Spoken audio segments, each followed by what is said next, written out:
Welcome back to Red Rising, and welcome to the season we've been bracing ourselves for, Morningstar, the bloody damn finale of the first trilogy. This is Sam with Craig, Liz, and Nick, and we're picking up in the worst possible place.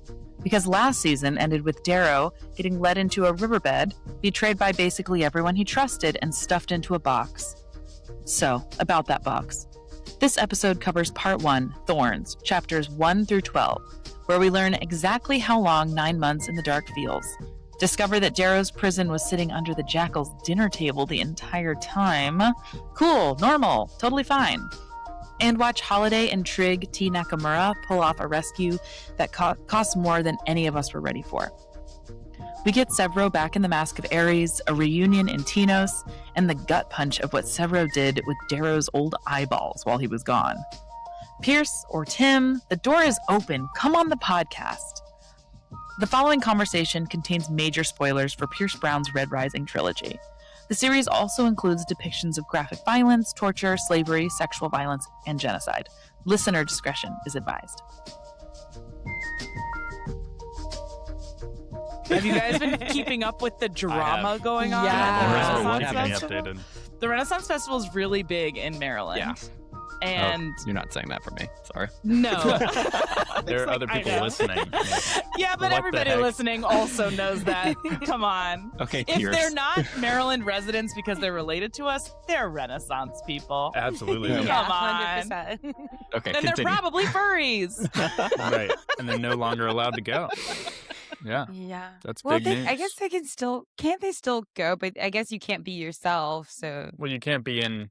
I don't actually know the Wait. terminology for this. What's the drama? I haven't heard the drama. Drama is, and you guys can correct me if you're deeper in on this, and we hold no sides. We are just reporting the news, so no angry mail We're to furry us, please. agnostic. Yes. We so are neutral Agnostic. journalists. the Renaissance Festival of Maryland has made it so that you cannot you have to be able to completely remove your outfit from your face. So that means like no prosthetics, but here's where I get confused because the furries have taken this personally. Doesn't that also mean you can take off a furry hat? But they're saying no, like that comes off and then you see your face and then you put it back on. What it really blocks are people who are like dressing up like full orcs with like prosthetics that they can't take off their face. That's where I get a little confused. They also have a very vague line, and I think this is maybe where the furries are taking issue, where it says they kind of have like the right to refuse and they want you to dress to align with their theme. And that's kind of the worrying part, I think. But anyway, did anyone hear any differently? I found it a little confusing. And I'm not in really either of those circles. I'm just interested because there's drama going on, and that's what brought me in. It feels like a we have the right to refuse type of line is one of those like legal lines that they throw in there, but at the same time, that does sound like it leads to more confusion too. What if you're dressing up as a time traveler coming to right? Yeah, Isn't like they that a don't thing? like that. Yeah, but I mean, Yeah. it still fits the theme. Anyway, look it up on. I'm Yeah, looking on I think you Facebook should- because yeah. that's where the headline Well, there's a lot Are of you- are you drama telling me happening to at the do my own Renaissance research? Festival, and a lot of drama at the beginning of Part 1 of Morningstar, which is the book that we are picking up on, the third book in the Red Rising series. Who's on the summary? I'm on the summary, but now that we're on Renaissance Festival gossip, do you want to just make anything about that? No, we should be more excited because we're starting a new book today. We are Yeah. starting a new book. Yeah. The not third excited. in the initial trilogy. Yes, the third and final in the trilogy. We're at Part 1, and I have the summary, so I'll just do a quick overview of what we're covering. So when we open, and Darrow is truly the lowest he's ever been. He's in rough shape, Shannon Vador style, as we brought up in the past. He's been locked away in Jackal's seemingly dungeon for like a year, starved, tortured. Lots going on up here. He finds out he actually hasn't even been really in a dungeon. He's been locked in a table, kind of like in the middle of everything, a big stone table. He's about to be transferred to the Sovereign. Aja and Cassius come to pick him up, but he is intercepted. He's rescued by two gray siblings. We got Holiday and Trig Nakamura. They've been undercover this whole time. They're sons of Ares. They give him his razor back. He can barely walk. He's in really rough shape because he's super atrophied, but they give him this like cocktail of meds straight to his heart that get him all methed out. And they're on their like rescue mission, but he stops because he hears Victra's still alive. He wants to go save Victra. In the process, he runs into Vixis, old bad guy. Yeah, but like a deep cut bad guy. Deep cut bad guy. They kind of had to bring him back, explain who he was. Yeah, throwaway character, Pierce. But he takes them to Victra's cell. Victra's had the kind of opposite treatment as Darrow. Instead of sensory deprivation, she's been just like bombarded with sensory stuff. So she's totally like wigged out and tortured. So they kind of have to knock her out and drag her along. So we've got these two huge, useless golds being helped by these two extremely competent grays. Like, yeah, the best. Most competent. Weren't they part of the Legionnaire? Not Legionnaire, but yeah. The Dracones. Yes. No idea, but yes. Yes. They're fabulous. Legio we'll look it up. Yeah. I'm cutting this out because that's embarrassing. The escape totally goes sideways. They're found out because they, dragged their feet a lot looking for Victra. They made a lot of chaos. So as they're escaping, Trig is tragically killed by Aja. Darrow kind of grabs Holiday and Victra and he's like, I'm going to yeet myself over this canyon before I get caught again. He has a little chat with Cassius from a distance, and then he hears the sound of rumbling. And it turns out it's Helldiver drillers coming from underneath. They're not even coming from above. So he makes this really badass line, and then he just jumps off, and then he goes down, down, down into the canyon. He's intercepted by these drillers. He makes it to their secret lair, the Sons of Ares' secret lair, Tinos. That's where their rebel base is. He runs back into his mom, Uncle Nerol. And then they kind of fill him in on the last year, and he's on the mend again. Mickey's going to come back, carve him up good. And that's where we leave off. Very good. Yeah. Nick hates this section. Nick, go ahead. I do hate this section. I love this book, but I hate this section. I think it is probably the lowest section for me of the entire series, like Trilogy 1 or Trilogy Long 2. Yeah, I think it is kind of intentional, right? It's supposed to be low. It's supposed to be frustrating. But just with the non-stop style that Golden Sun was, and like I feel like we had so much pacing at the end of Red Rising, throughout Golden Sun, then to just come into this and it's basically just Darrow crying about being tortured for a while. Well, let's give some context to the torture. Counterpoint. So yeah, for 3 months he's tortured, physically tortured by the Jackal, and the Jackal's doing things like, I've got your family, Is it 3? How do we get to a year in prison, effectively? Okay. But so 3. 3 months of torture and then 9 months of solitary, which we learn when he's beating his head against the inside of this table, and only then do they take the top off of the table, and he realizes that, for 9 months the sort of ethereal things that he's been hearing are people having dinner. And so at that table is Cassius and Aja and the Jackal and some other side characters. Not Screwface. Was it Screwface from? No, Screwface is a good guy. Who's the one? Isn't there someone that basically is like, what the fuck? Yeah. There's someone that's absolutely, I can't remember off the top of my head, but there's someone who Cassius, that was super was it? It might have been. Yeah. Yeah, but I don't think he was as vocal. Yeah. So anyway, I like this part. I think, to your point, Nick, it is a slightly different, I don't know, there is something off about it. The pacing is weird. Because we get a lot of narrative from Darrow being in the dark by himself, being depressed, which is tough. I feel like it's a breakdown of this big persona that he's had, and it's like, okay, now you have to you can't just be this lion force and this facade that you've put up for people since they didn't know you were gold, and now you kind of have to work your way into being worthy of this thing that he's turned into without even doing the work. I feel like is what this part is about. Yeah, but we get that's true. I agree with that. We get really lovely, I don't know how other people feel about it, lovely moments from Cassius, who is the only one of all the, well, yeah, it's like a, Sam is doing a it's like it shows that hand-wavy he's thing. human, yeah. He's the Yeah, only one they're who's kind of lovely. genuinely disgusted and Oh. gives Darrow his cloak, right? His white. He's now a knight, although I forget which knight he is. The morning night. Morning Yeah, morning knight? Whatever night. the fuck that means. Does Yeah, anybody right. know what the knight system is? No, I think Yeah, Craig, somebody weren't does. you? Yeah. Was it on my plate to look up all the knights? No, I No, thought you were. that's just Just something like, I that's don't know if it come was up. on your plate. Yeah. Rage Yeah. night, fear night, morning night. Yeah, but what does any Anyway, of that mean? but- Okay. Yeah.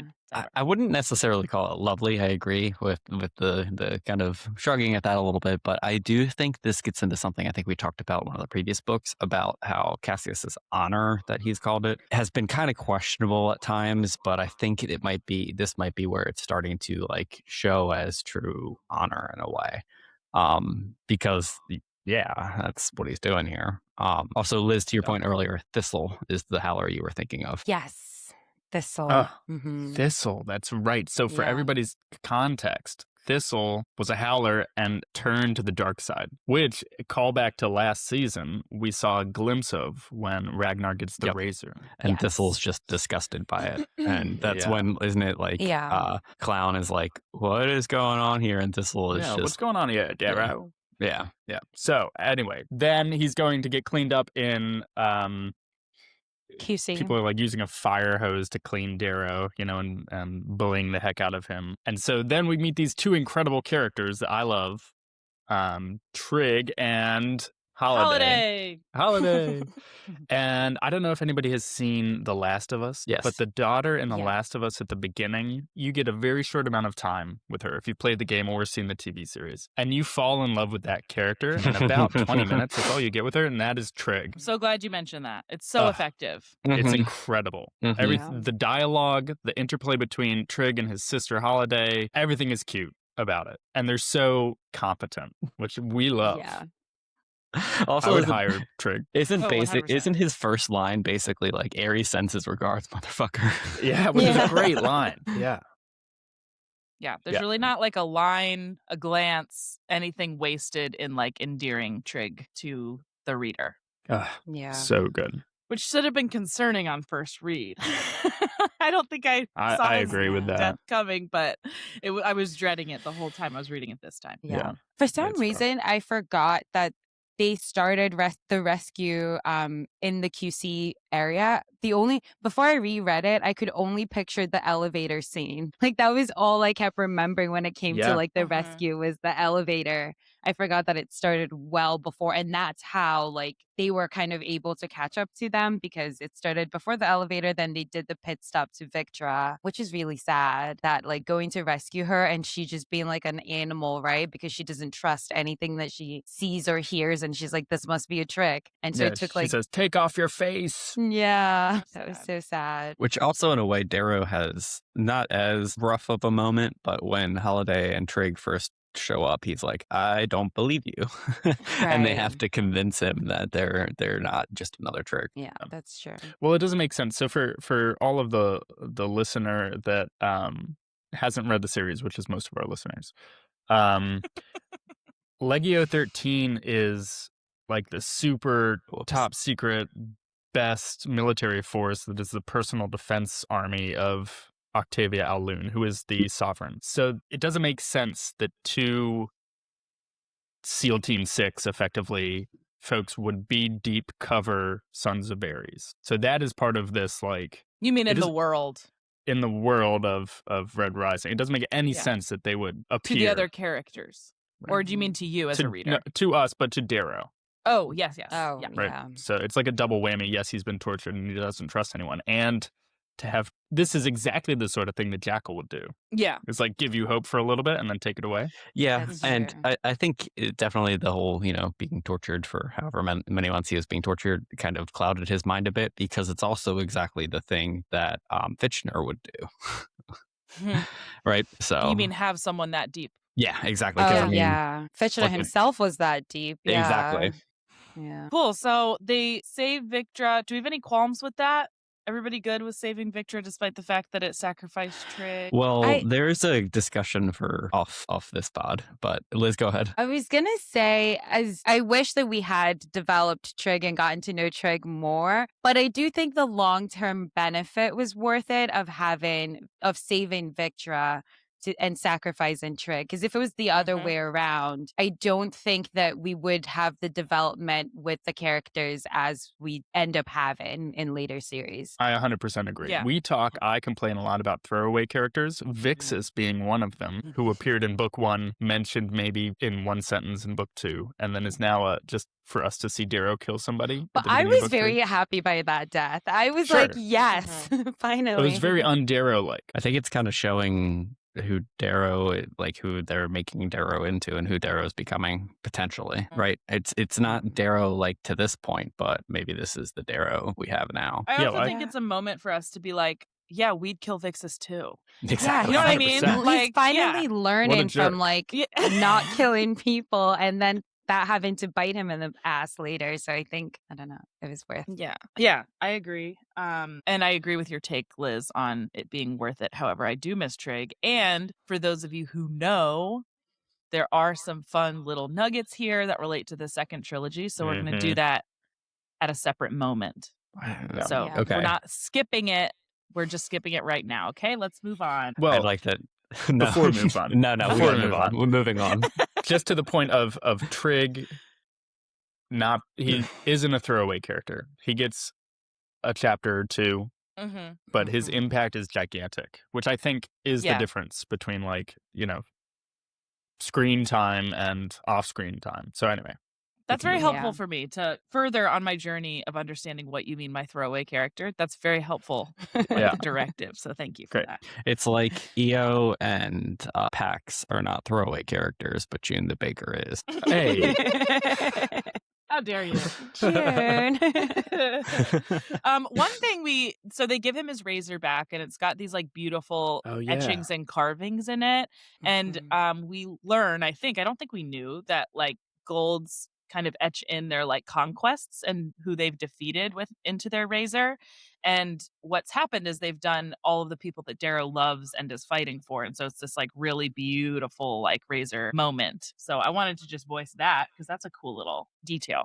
Nice little detail. Yeah. But that took us back a little. So I also thought it was interesting. He has a conversation with Cassius on the bluff when he's like maybe about to jump. And Cassius is saying, like, turn yourself in. It's the honorable thing to face death. But also at the same time, he's like giving Darrow distance. What did y'all think of that? I loved it. Interplay between the two of them.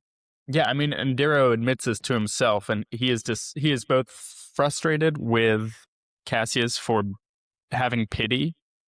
Because in the background, right, we can imagine Aja and Cassius standing near this castle, looking out at Darrow, who's like skinny and has a gross beard and is, going to throw himself off of the ledge.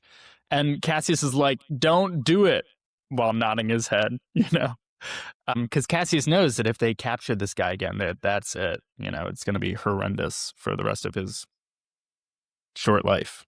So, and he's seen I liked it. How he was treated too, and clearly, like, that's not fake that he was disgusted by it. So I think there's something there too. I like it. I really do think, for all my complaints about this part, I think it's setting up Cassius's character really well in some small ways that we haven't seen to this point, in my opinion. I also think it's setting up Aja, right? Last book, she beats up Darrow with her fists right before Fitchner saves him. This scene, she's peak gold. There is no gold that is more sort of intimidating and capable and competent than Aja. So she like runs out, people are shooting at her, and she spears Trig through the chest with her razor, right? And she's just like boss battle mode. And it's the same thing for her. Like, this is just another clue to us how competent she is when it comes to kinetic energy. And Aja is basically Darth Vader. That's exactly right. Actually, hey, great point. And then we just got like the hallway scene from Rogue One. Yeah, and it's helpful to see Aja next to Cassius because they're feeling and experiencing different things, but they're working for the same person. And I think I really think this is representing the first parts of kind of change in Cassius. That Aja is always the person, like she has always been this force for the Sovereign, for gold. And I think Cassius is really, in my opinion, starting to figure out what he means by being honorable. I think he's had a certain viewpoint on honor that's been instilled in him, but at this point, he's lost all his family except his mother. And I think he's kind of wading through that and figuring out what he really means by having honor. I like that. Yeah. So I think, and then they throw themselves off the ledge, which is also can't wait for the series, Pierce, because that's going to be an incredible scene. But then we have this like confusing little escape moment, and then he wakes up, and then Uncle Narrow watch Sam. I feel like we just jumped over a very climactic moment in part one by calling it a confusing little escape moment. You guys Nick's didn't find it like, confusing? Go back. Hold on. I mean, it was confusing, yes, but why was it confusing? What was going on? It was confusing, and it was also the scene though where it's like, and Ragnar. And so, you know what I mean? Like, it brought them all kind of back in, and all your characters are reintroduced, but also people are getting fried in their suits. It's tough. Yeah. Because Darrow did have that thought of, did I jump too soon? And like, was he just going to splat on the bottom because he like underestimated the time or overestimated? I also know this was covered in the summary, but I feel like it should be maybe talked a little bit more in depth. The fact that they use claw drills and he jumps and there are suddenly claw drills there. Like that is one, it's such a pointed imagery scenery. Like, I don't know what you want to call it. Just a pointed moment like that. It's something from his past, something in red that is coming to save him. But two, a little bit of foreshadowing as well that I think is really fun too. And it's not, I was going to ask the question. I will not.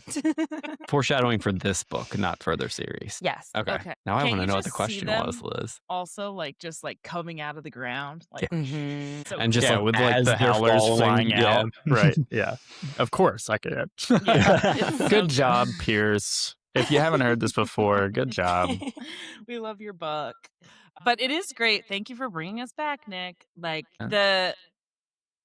so early, it's a very early payoff in this book. The first time that like it's out there that he's read, the first opportunity for us to hear that like the cultures of each level of society are blending, and we get it right here. It's really cool to be like, oh yeah, we're fighting in a different way. And you know, the Golds didn't even see it coming. Exactly, because it's like an advantage. Using a claw drill is not something a Gold would ever consider to use in a situation like this. It has one purpose to them, and it's beneath them. Yeah. So, and who leads the group that was all up in them claw drills and in that rescue? Lafayette. Oh, sorry. It was Uncle Narrow. Oh yeah. Was it Uncle Narrow? It was. Oh, it is, which we don't know at the time. No, we know we learn afterwards. Yeah. Oh, right, because at this point he still thinks Uncle Narrow is dead, right? And he hears his voice as he's like dripping in and out. That's right, my father. He's like, yeah, Sam, do that part again. Like again, he's like, I think I hear my dad, and it's like it's fucking Uncle Narrow every time, dude. Your uncle raised you, my friend. And sure enough, he's like reading this, like he's reading poetry. He's like, why do I have to read this? Swell. And anyway, he wakes up and Uncle Narrow's down, and Narrow and his mom kind of like are the ones who fill him in, and you find out like Uncle Narrow's leading this crack team. And he's looking really grizzled. The important part is Dancer shows up and is like, hey, Darrow, we stopped looking for you. Like, you were executed publicly in front of Mars. Someone who looked exactly like you, had your walk, your talk, your face, your everything. So we gave up on you. Like months I think he ago. said, 3 months like ago, 3 maybe, months in or so. 9 months ago, something like that. Yeah, I think it was 9 months ago because it was like 3 months in we stopped because they did the execution. Yeah, including his mom gave up, and the only person who didn't give up looking for him was Sevro. So shout out to being a good friend, Sev. Yeah. A good friend or obsessed, but we appreciate that. Okay. Yeah. Maybe obsessed. I have so much Sevro talk I want to do when we talk about his part eyes. 2. There's a lot to discuss. But the eyes are this part. So what happens with his eyes? Yeah, so he looks up into Sevro's eyes and he's like, your eyes are red. And he's like, do you like them? You know, we found them when we raided Mickey the Carver's creepy house. And so I had him pop them on in. I don't know.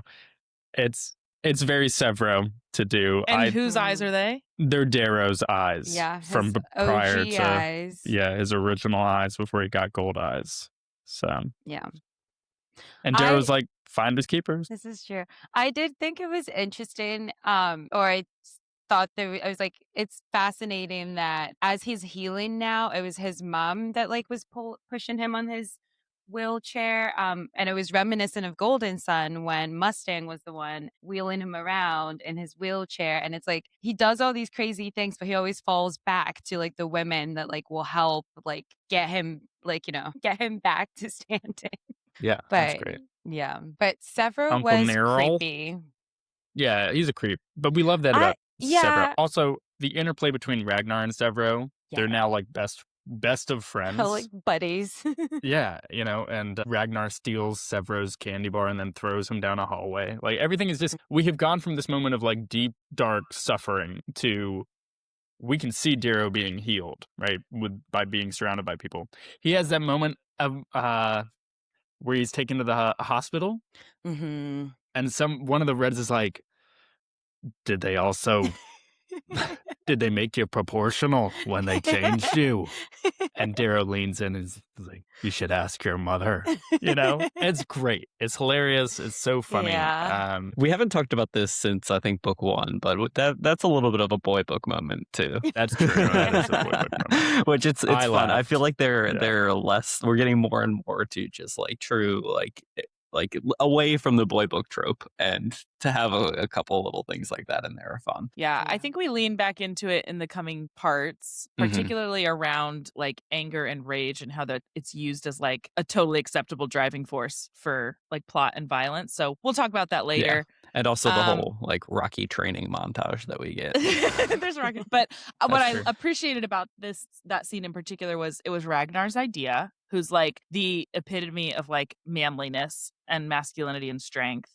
And his whole point was, I think it will be healing for Darrow to connect with the people here on like a human level. And that was kind of the thing that sort of brought Darrow back to wanting to participate in all of this again.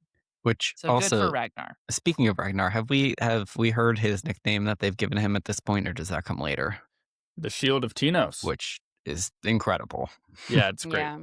And the kids love him, They Mhm. swarm out. He's 8.5 feet tall. Right. And just a former gladiator killing machine is now Right. the Shield of Tinos, the shield of the people.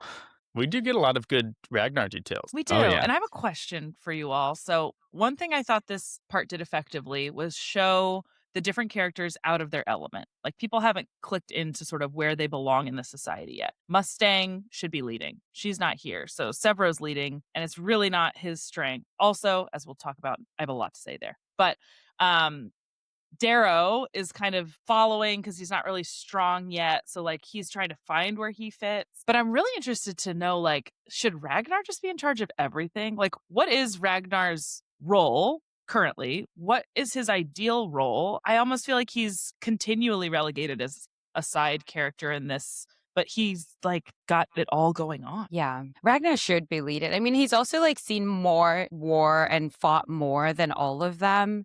So I think he should be leading, but I think it's because it's a gold revolution and he's also focused on like his people, right? And sort of while at least my interpretation is that like while he is helping them, he's ultimately more like cares more about like rescuing his people. So he's like, I'm here to help and like be available, but I want to kind of lead my people, was my interpretation. Yeah. I think. Go ahead, Craig.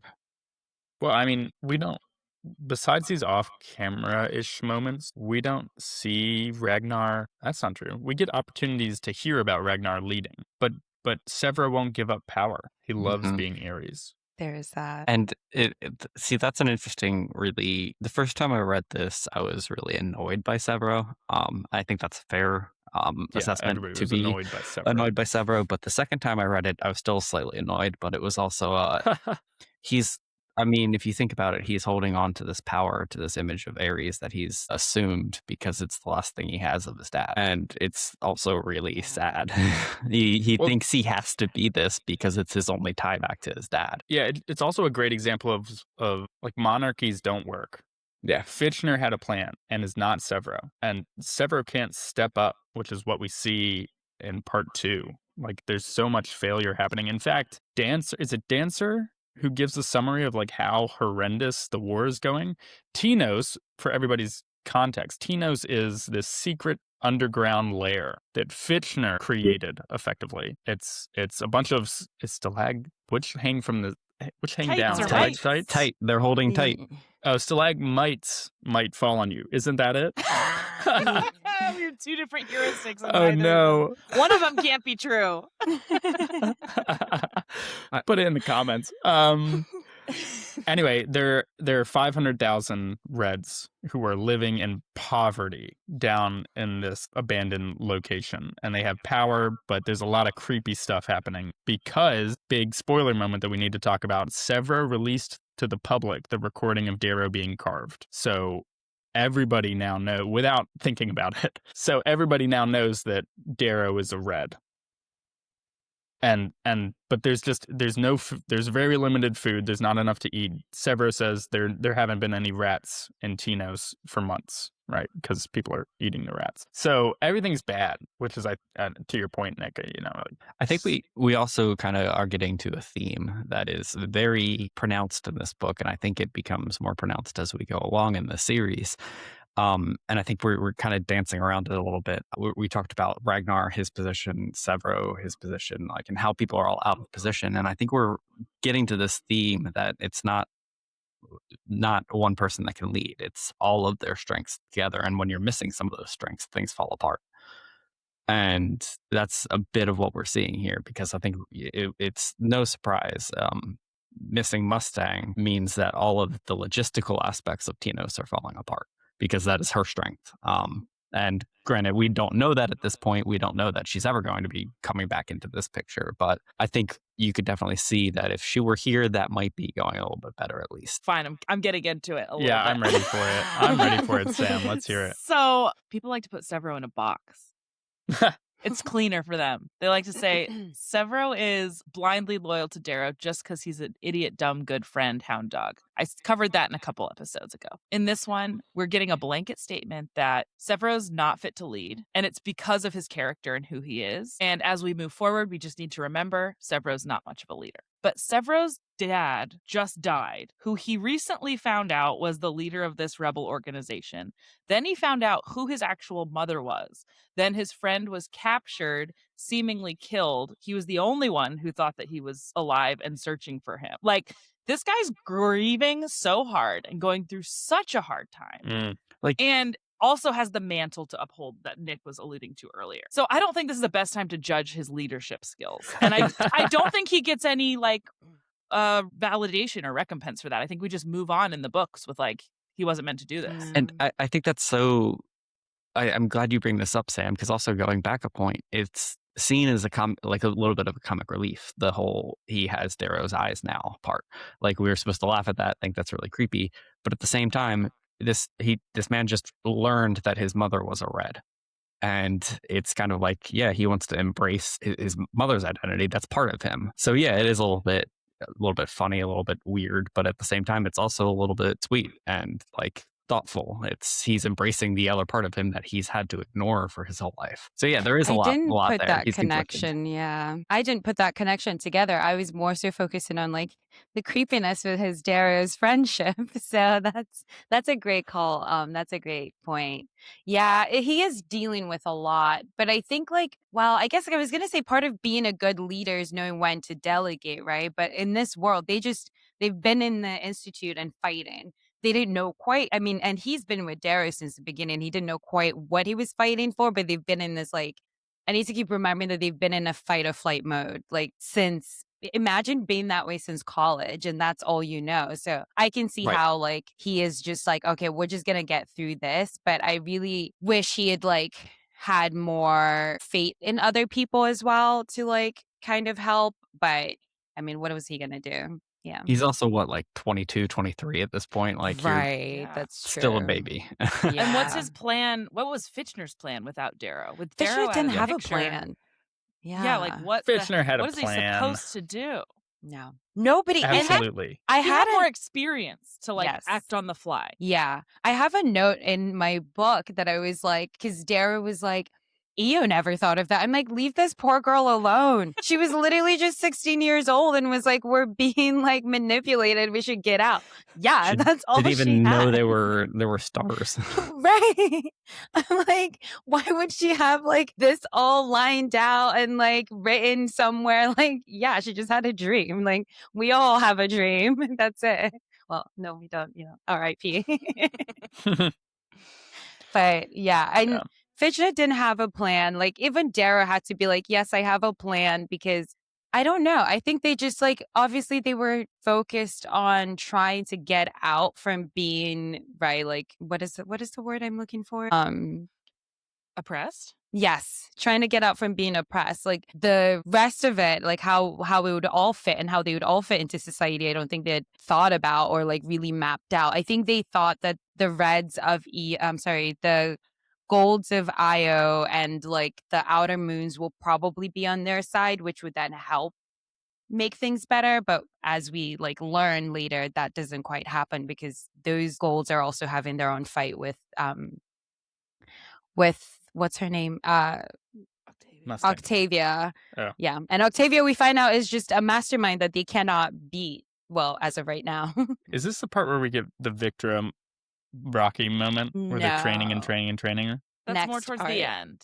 Okay. Yeah. Yeah. But I did also mention something, and it's part of Narrow Watch as well, Liz. I'm glad you brought it up. When Darrow's talking to his brother or his cousin, which one? Oh, his and then, brother. Yeah, brother. and then his uncle, and he says like, I had to tell Kieran I have a plan because I knew he needed to hear that. And then Uncle Narrow's the one who's like side-eyeing him like, I know you don't have a plan. Right. But I think this is an interesting moment because Darrow doesn't have to say he has a plan. And I don't know that it's a good leadership move. Like his whole thing that Nick brought up in the beginning of his like, or maybe it was Craig, breaking him down and like trying to see who he is when he's completely broken in order to have that like humility moving forward could potentially make him a better leader. And it was all about being who he actually is and not being the person that, but I think that it's setting him up for failure by holding himself to a persona that like has a plan, knows the next move. Yes. And that's part of the boy book stuff that we get into that I feel like is rewarded, like having a plan, acting like you have a plan when you don't, taking control and power. It's not the point of this society. It's not like where we're headed. No. What else is happening in the Uncle Narrow Watch? That's basically it. Those were all of my basic points. So that's it for this chapter or this section. But summary, Uncle Narrow is alive and doing great things and has a pit viper. What is it called? The Pit Vipers. He has a special like Delta Force called the Pit Vipers that he runs, and he's a local legend to everybody. So despite being a washed up elderly drunk, at 37 or whatever he is, we've come a long way. We have come a long way, and it's really fun. I don't know if we mentioned this, but we talked about it a little bit in the last episode, but we do get confirmation that Harmony betrays them. Full on just betrays them. Yeah. It wasn't like taken from her memory, or because I thought it was taken from her memory with too. technology, but no, she just full on just is like, yeah, nope. Screw those people. They're gold. We also learned too that it was Cassius that killed Fitchner. Yes. Oh, that's right. Which is a pretty big point there. I think Sevro was like, yeah, it was Cassius that killed him, which I didn't realize we didn't find out until this point. And off-screen death there makes that a little bit tricky. But well, clearly dead. And it's all tied in together. It's very Game of Thrones, like Darrow has killed at this moment still, Cassius thinks that Darrow has killed his whole family, including the kids, the children. So I I don't know. We love Cassius, but it is hard to see how he wouldn't lean into being on Octavia's arm because he has nothing else. He has no friends anymore. He has no family left. Darrow too. even heckles him about not having Yeah, he friends. does, Yeah. which is bold. Yeah, he does. I think these are like the seeds, right, to like where Cassius is going to end up by the end of the book. Mhm. And I think that's pointing out you're alone over there. Like, which side do you want to be on is sort of the subtext of that. Yeah. But because Cassius himself isn't even like that, right? Like he's not close with, he doesn't like the jackal. And he like makes numerous comments that Aja is like, let's calm down. See, as you're saying this, I'm realizing that it's a common theme for people on the gold side of things is, hey, you're alone over there because there's someone else who's alone over there that's making a big name for himself, and it's Roke. Because I think we get a little bit of a teaser about what's going on with Roke and the Moon Lords too here. Yeah, he gets big the space battle. E-Night special on And he's him. basically just like destroying, like winning battle after battle against the Moon Lords. Yeah. And he gets the Moonbreaker. That's when we find that Oh, that's out in right. this section. Yeah. So We also find out that Theodora's running the show. She's incredible. Theodora. Which we've known since we met her on the bridge in book 2. yeah, She's so cool. And Evie gets a shout out. she does. Yeah. Mhm. Evie is a What's spy. she gonna go do? She's gonna go do a big mission. She's gonna Talk go to Mama. talk to Mustang. Okay. But yeah, we did hear that she is feeling remorseful about her actions and under Harmony. And she had, I feel bad for Evie. She truly has had no choice in any of the things that she's going through. It's just kind of like she's just, what is it? Circumstance of her, whatever, however you Victim say of that. her Yes. circumstance. Yes. Thank you. Yeah. Yeah, which is really agree. sad. We do hear, and Craig, you would like this, that Sevro does kick Mustang's ass a bunch with even when he had like less fleet than she did. Is that true? He was still able to make them back away. Yeah. Not Sevro. Sorry, not Sevro. Roke. Roke. No, I think Roke destroys Mustang's fleet. Mm-hmm. Yeah. Yeah, she's saying you would like that. Yeah. Oh. Because I have a tattoo of Roke on my neck. Is that why?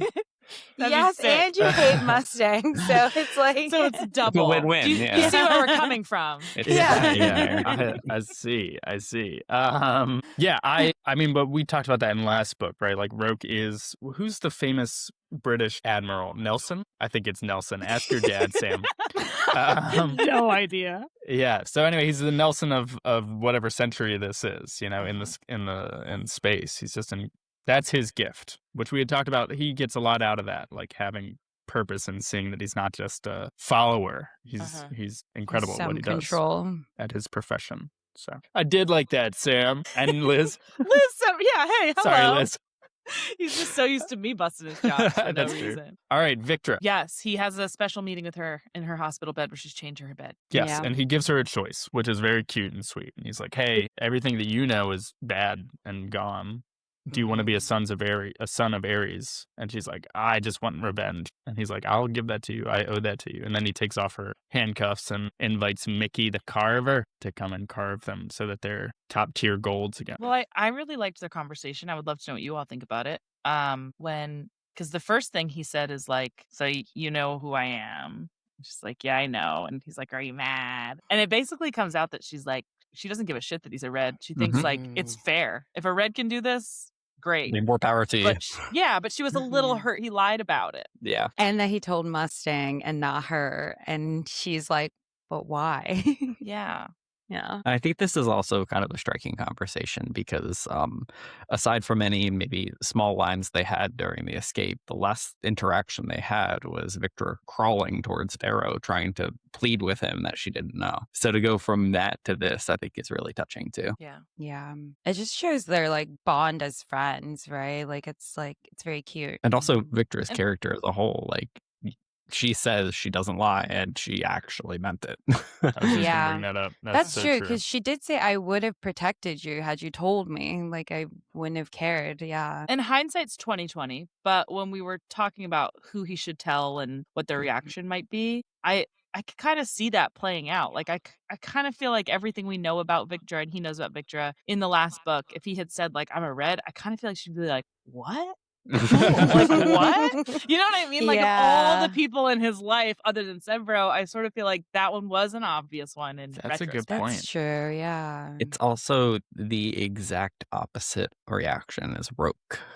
Yeah, good comparison. Like, And I should have a Victra tattoo? You're saying? Yes, We you all should. should. Yeah.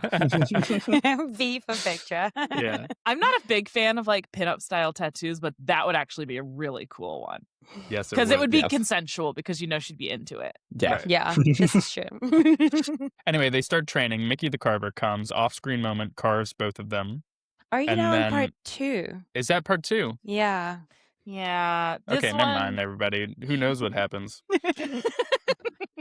I mean, it's not that much of like. It's like early days, but it is part 2. The last line in part 1 is "Welcome to the Sons of Ares." Oh, Yeah. okay, cute. Yeah. All right. Because he's basically like, hey, you can leave if you want. I trust you. And she's like, nah, I'll stay. Why not? Yeah. Well, how would you rate it? What you Holy guys crap. first? I'm going to give it a 2. Yeah, I was gonna say it's a lot of. I think I think, and Nick mentioned this. It's a lot of like explanation for. It explains a lot of future dynamics that we see happen. So I would give it also like a 2.5. It wasn't as intriguing, but it helps. I would also go in that range, like 2.5. Like I do see that there are some critical moments here, but I think as a whole, it really drags. And we get some 5 moments in this. Yeah, we do for sure. But there's just so much that is a drag to get through and a little bit of a slog to get through here to get the payoff. So yeah, I'm in that range too. What's interesting, and Sam, on my first read, I think I would have gone higher than a 2. Because the escape scene is awesome. Yeah. I feel like I'm at a 3 or 4 for maybe that wow. reason. Although I got to warn you, my ratings from here forward until the end of this podcast are going to be chaotic and inconsistent. Yeah. Because I don't like the violence on second read. Like, I haven't done a second read for a reason, y'all. Like, I liked reading it the first time, but I struggle with like all the death and violence and knowing what's going to happen and having to read through it. So the parts where he's like kind of being tortured or they're describing what he looks like, it's just too visceral for me. I don't love it. So I'm trying to put that to the side. Yeah. With that to the side, I had some really strong emotional reactions in this part. Like, I wanted to cry a few times when Trig died, but then also just like when you see some of the like struggle and that one chaotic scene where he's being rescued, when you like feel how like loving Ragnar is, things like that. So I'll be the one. I'll give it a 3 or a 4. That's fine. We support your 3 or 4. Yeah. Thanks. Yeah. Yeah. Okay, cool. Well, goodbye, everyone. All right. And Well, thanks, have a everybody. great We'll week. talk to you Bye. next Bye, guys. week. Hasta luego. Bye. Thank you for crawling out of the box with us. Next episode, Darrow and Victra get put back together by Mickey the Carver. We all get hazed into joining the Howlers, and a simple kidnapping job goes sideways the second a certain helmet cracks open and Mustang realizes who she's actually dueling with. Nick would like it on the record that he's already suspicious of at least 3 people in that conference room. Until then, mind the dark. And if you're Pierce Brown or anyone with thoughts, theories, or grievances, you can reach us at thehowlerbookclub@gmail.com or find us on Instagram at Red Rising Book Club. Of course, red is spelled READ. So get that right. Have a lovely rest of the week, and we'll see you next Tuesday.